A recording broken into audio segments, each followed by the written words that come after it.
What's up, guys? Before we get into What's up, guys? Before we get into today's video, we're gonna be going to shoot the car for the intro, which you guys already see. But it's too hot to keep recording in the car with windows up because I don't have AC. So see you guys there. So we pulling up to the spot now. Hopefully there's nobody there because I don't want to shoot in front of nobody.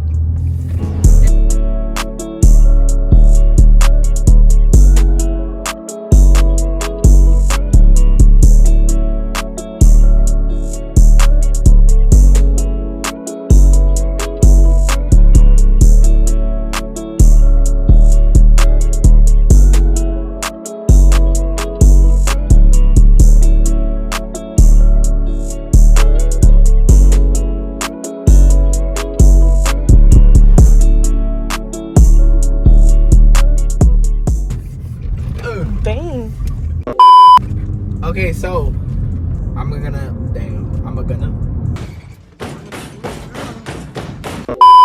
we're gonna head back now to shoot the rest of the video. This is all you guys are getting because still I don't have any fucking AC. All right, guys, we finally made it back. Let's get inside. Let's get to the rest of the video.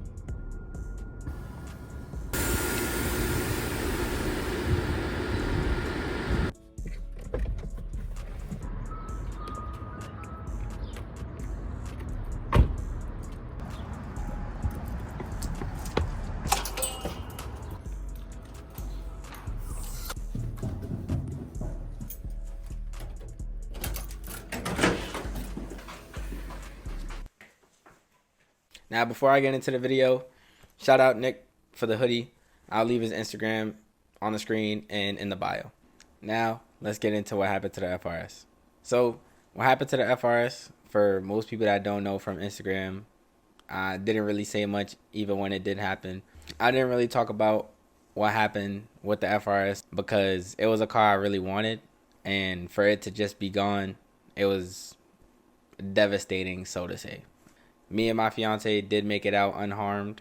I had a couple cuts and bruises, but nothing major. And she had a hairline fracture in her wrist. The FRS was a safe choice, and I don't regret buying the car at all. But now, let's get into the clusterfuck of what you're going to see on the screen right now. Now, this accident was not my fault at all. To try to describe what happened, really try to picture what I'm describing the best way you possibly can. I'm not gonna say the highway I was on, but I was going to Jersey. There was 3 lanes. In those 3 lanes, I was in the right lane. The slowest lane I could possibly be in at all. There's a Honda Accord. It was behind me. He was probably like 5 cars behind me. He was speeding up and he drove on the shoulder to the right of me and try to cut in front of me. Now, when he tried to cut in front of me, I know everybody's like, "Oh, you could have just braked." We're doing 60 between like 60 and 70 on that highway is the speed limit. And there was a car to the left of me. Obviously, nobody behind me because he was the one that was behind me. I can't just slam on the brakes, especially in the car that I had. I slowed down as much as I could, and he misjudged, I guess, his car clearing the front of my car. He just fucking sent the shit. From what me and my fiance we came to was when he hit me in the front right passenger, which made my car hit the car that was to the left of me. And then once I hit the car that was to the left of me, we went back and hit his car. And after we hit his car, we were spinning on the highway. Like full on Mario Kart.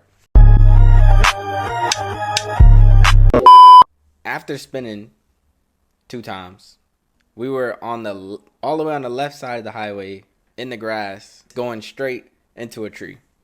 I didn't have any control over the car, and it felt like the steering wheel was just disconnected from everything. Also, the brake felt like I was stomping on a brick. I pulled the e-brake, and I took it out of gear as well. Now, from what I remember of the speed I was going when I was going towards the tree, it was probably like 35, 40 miles an hour going straight into a tree. I thought that was it. I thought I was cooked. Welcome to the gulag.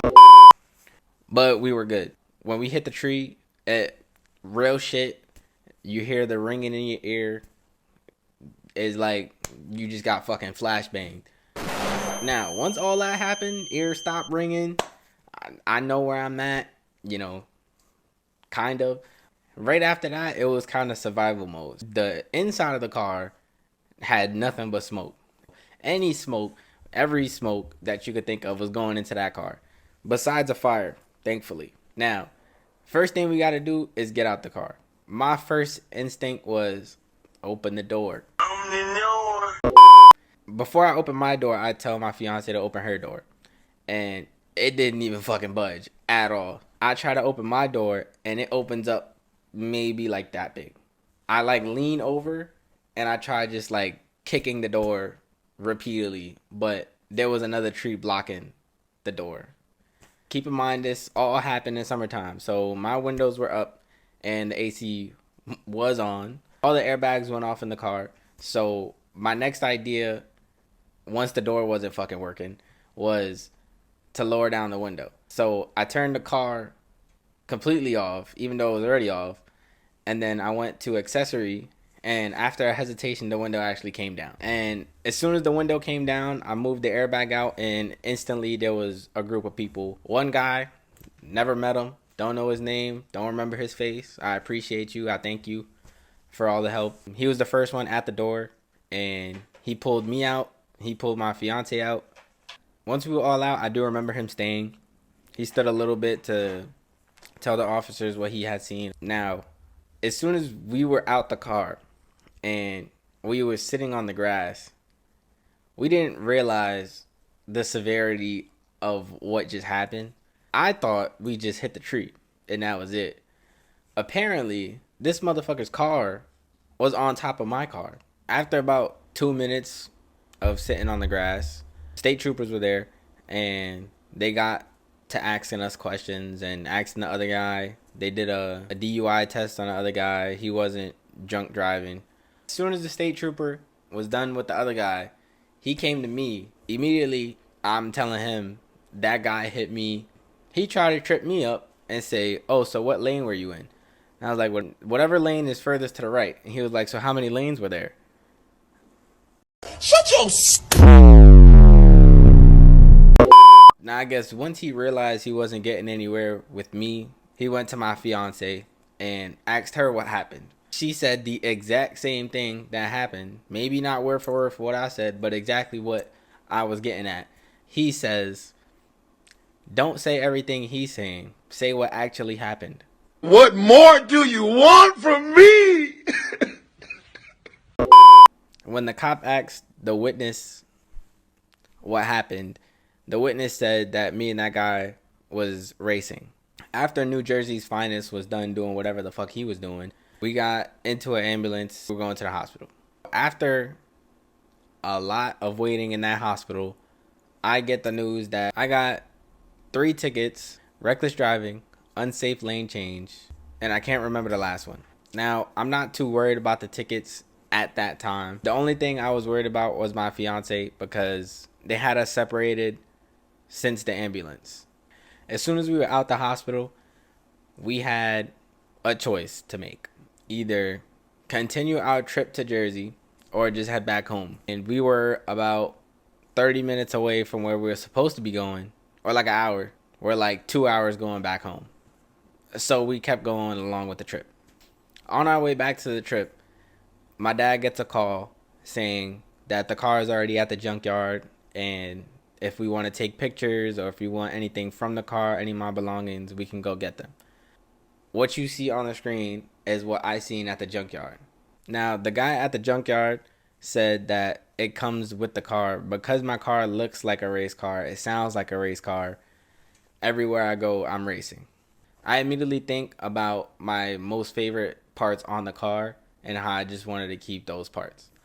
Other than the belongings I had in the car, one of the main things that I took off the car that I needed to keep, and I probably won't ever part ways with it, It was a gift from my mom on my birthday, and it was this custom steering wheel.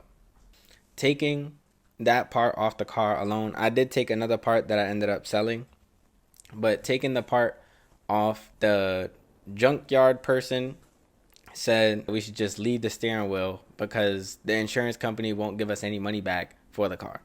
I'm not gonna get into too much what happened with the insurance, but just know I didn't get no fucking money. Now, shout out to that junkyard guy for pulling his truck in front of the camera. We're 2 going on 3 years since that happened, so if it gets out, fuck it. I didn't get any money anyways. After all of that happened and I got back to New York, I didn't really have any motivation to any car. I didn't want to do anything to any car.